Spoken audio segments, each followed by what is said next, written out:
and also had a chance to discuss with the students. Some students might be shy when you talk about it in general, but these students were not shy. They were very proud of their accomplishments. They had a lot of self-confidence, and that was very good. That came as a result of the training they received from the school, from the teachers at the schools. So that was a very positive thing that's happening in the country. So you've probably heard about the sponsors who are chipping in for the schools and supporting the activities. How do you evaluate their involvement? I think that they are making a very good investment in the development of that country, of Turkey, because there was a need there for these type of schools, and the students are excelling in those schools. Those sponsors are making very good contributions to the schools, and those contributions are allowing those schools to hire and employ and train good teachers so they can in fact train the students to make contributions to society. So these sponsors are making very important investment not only to Turkey but also to the entire world, because these students are scholars who will make contributions not only in the country of Turkey but also around the world. So thinking all these institutions, like do you think this educational model, this sort of businessmen supporting, in sponsoring, involving, in founding schools, which are the whole crew of those institutions are dedicated for excellence and their students' success, do you think this whole thing is really successful in a sense? Or if so, what is the source? It's very successful because you're going to have the involvement of the business community in the schools. Here in my state, you have the Public Education Forum, and that's a forum of business people coming together trying to come up with suggestions of ways to improve the schools, because businesses are evolving from year to year, and they know the changes that are taking place, and they know the skills that those workers are going to have to be successful in their businesses, because the workforce will allow those businesses to be profitable. The model that I saw in Turkey is doing just that. The business community did become involved in the schools, coming up with a model that would allow them to produce a very valuable workforce, very valuable students who can make contributions not only to all those businesses but to society in general. So that's a very good model that should be duplicated by other countries around the world. So I commend the business community for coming forward with this model and also investing in the students, because in doing that they're investing in the country and also in world peace and prosperity. So, creation of Gulen and the advice to open up the educational institutions and doing activities. What do you think of its importance, this call for education, for the world's future and world peace? It's very important because ignorance is very expensive, and we've seen the result of that in terms of conflicts, not only within specific countries, but also in world conflicts. Here in my state, we do invest about 62% of our resources in education, because we realize that in order to be successful in society, you're going to have to invest in education, prepare the students for the challenges they must face, not only in their country, but also globally. In order to do that, you must put your money where your mouth is. So we're doing that not only in my state, but also they're doing that in other places. We saw that happening in the schools I visited. Money's been placed in those schools so the students can become successful, and it's something that's being taught, that's being followed, and it's paying dividends. That is a good thing that should be continued, and it is something that will pay dividends, and the world will benefit as a result of it, because we found out that ignorance is more expensive than a knowledgeable workforce, because a knowledgeable workforce will bring about world peace and happiness and understanding between the different cultures.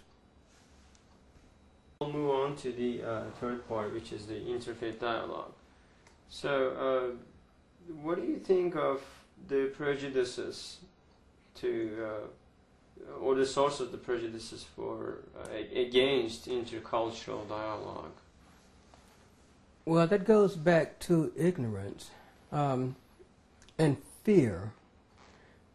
If you look at society, we could just be very specific looking at the South in the USA. A lot of the conflicts we've had in the South came as a result of fear between the races, a lack of appreciation for the diversity that exists in the South. The power to be spent a lot of resources trying to keep the different groups apart, and because they were forced to be kept apart, they didn't have an opportunity to become familiar with each other. They didn't know one another. And because of that lack of knowledge, there was that fear of what the other person, the other group stood for. Dialogue will break down that barrier, because dialogue will force the different groups to have conversation, to get to know each other. And by doing that, you're going to find out that there is diversity in society, and that diversity is not something you should be ashamed of, or something you can build upon. If you look at a bouquet of flowers, you're going to find that the more diverse that bouquet is, the more beautiful it is. We're approaching Valentine's Day, and most people in this country will be giving their sweethearts a very diverse bouquet, and that diversity is the beauty of it. Our society is the same way. We have to realize that we have to appreciate that diversity, because that is the beauty of society. And once we have that dialogue, we can understand that diversity and build on that. Build on the strength of the different groups in society and advance as a result of that. IDD is doing a very good job of bringing cultures together, bringing people together. Here in my home city, we have a chance to sit down and talk with people that we normally don't sit down and talk with, and that's a very good thing. We have a chance to sit down and have dinners with people that we normally don't sit down and have dinner with or supper with, and that's a good thing. And by doing that, we sit down and get to know each other even better, and we are in a position to form a bond. We start in small groups, and it spreads on and on and on. And IDD representatives in Mississippi tend to be applauded for their effort in terms of bringing the different groups together in this state. And I applaud them for that, because we're going to take that dialogue between the groups to move our society forward. And that is something that we cannot back away from. We're going to have to go forward and just make sure that we carry it even further, because dialogue is the key to advancing society. But in the past, if you look at the history of this state, the lack of dialogue has created many of the problems we are facing in this state and in this country. But by coming together and having dialogue, we can address these particular problems. We can get to know each other, understand and appreciate the diversity, and just move forward and build on that diversity and become even a greater society. So, do you think the September 11 has had an effect on your perception or ideas about Islam? Me personally, it has not, because that was an isolated incident for the most part. That incident did not represent the entire Islamic community. We've had those same things happen during the civil rights struggle. We had, let's say, the Klan representing religion. They had acts of violence in the name of religion in the South, wreaking terror on different groups. But that did not represent the total Christian faith. Those were isolated people who were acting in the name of religion, but not carrying out the religious doctrines that the religion stood for. But 9/11 did affect some perceptions of the Islamic faith as being one of violence, not one of peace. And I think that IID is moving in the right direction in terms of clearing up that misconception in terms of what it stands for.